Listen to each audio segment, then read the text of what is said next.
He's not just a king. He's one of the richest royals in the world.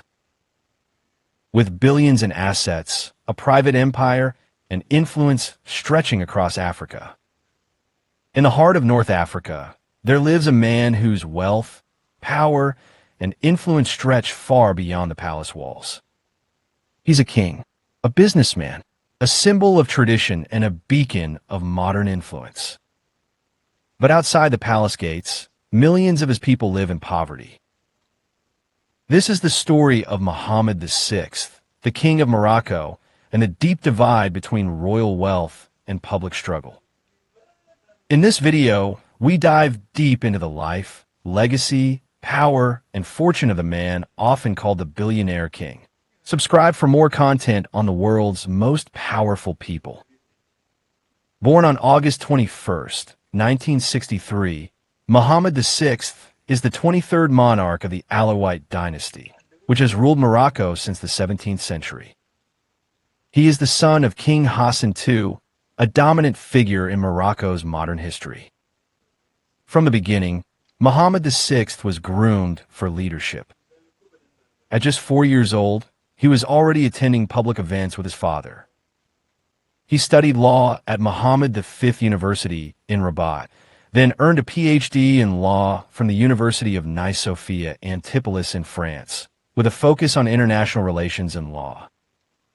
Fluent in Arabic, French, Spanish, and English, the young prince was being prepared for both local leadership and global diplomacy. Mohammed VI became king at the age of 35 years old in 1999, following the death of his father, King Hassan II. Today, he's not just a monarch, he's a billionaire businessman. The country held its breath. Many hoped he would be a reformer, a modern king for a new era. And to some extent, he delivered. Mohammed VI promised a more liberal Morocco, advocating for women's rights, anti-poverty programs, and economic modernization.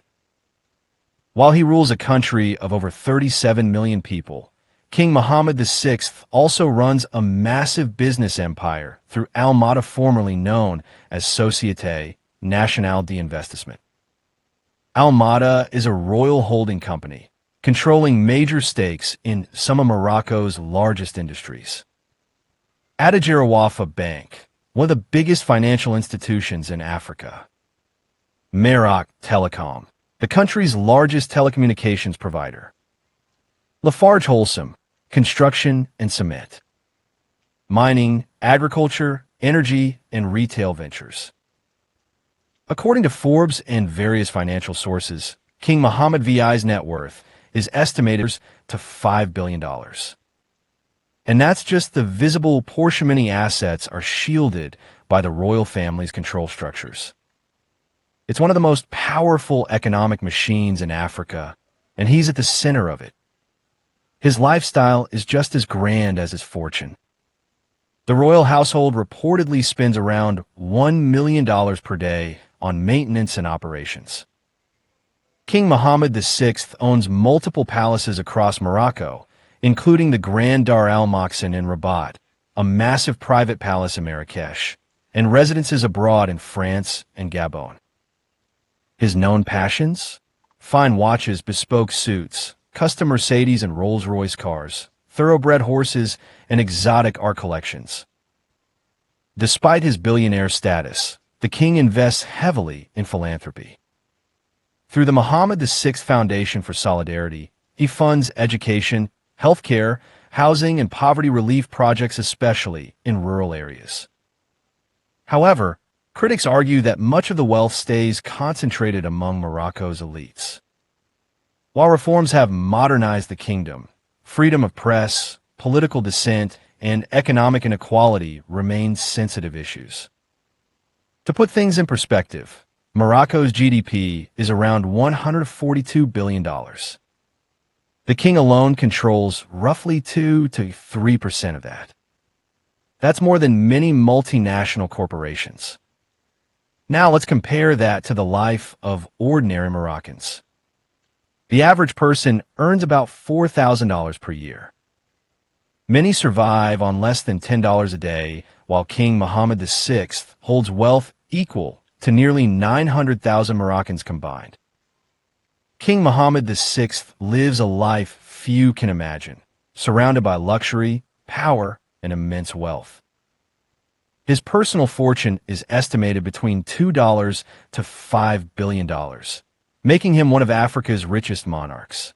Meanwhile, millions of Moroccans live on less than $10 a day, struggling to access quality healthcare, education, and employment. This contrast between the opulence of the palace and the daily hardships of ordinary citizens highlights the complex challenges Morocco faces under a monarchy where wealth and power are deeply intertwined. This gap raises important questions. Can a king be both a billionaire businessman and a champion of equality? To his credit, Mohammed VI invests in philanthropy and public aid. His foundation supports schools, hospitals, and poverty relief programs. But critics argue that charity can't replace fairness or economic justice. Until structural inequalities are addressed, the gap between king and citizen will remain.